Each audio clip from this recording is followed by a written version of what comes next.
Okay, so we spoke about the introduction of Dopamine Nation, which is this book right here by Anna Lemke.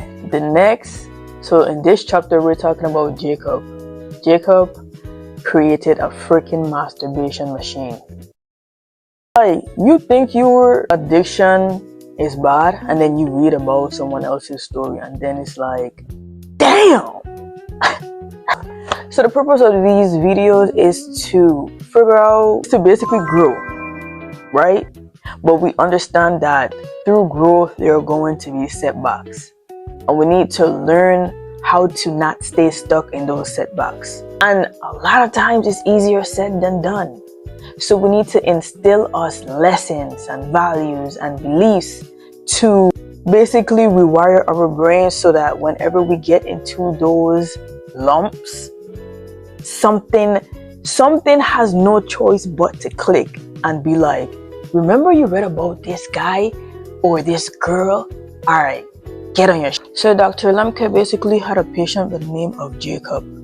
Of course, she didn't put in any last names because she wanted to keep the identity of these people safe and secure. Jacob came into Dr. Lemke's office, right? He had issues with masturbating since he figured out how to use his action figure. Ever since he figured out how to use his action figure, dude was going at it. He eventually started going to church, and then when he found out that it was not good to be doing this, my guy, he stopped for a while. But then before you know it, he was at it again. At the age of 18, Jacob went to college for physics and engineering. Dude figured out how to build a masturbation machine.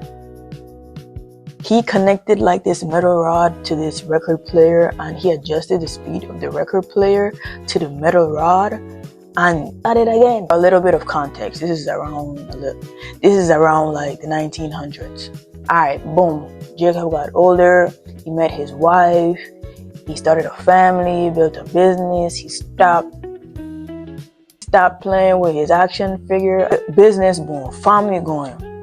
And then it came. The internet. Before the internet, you know what I'm saying, you had newspapers and you had shit that wasn't accessible and it wasn't extremely stimulating. You know what I'm saying? So at this point, the walls start tumbling down. And Dr. Lemke was mentioning that the easier it is to access something, the more likely it is for you to want to try it. So decreasing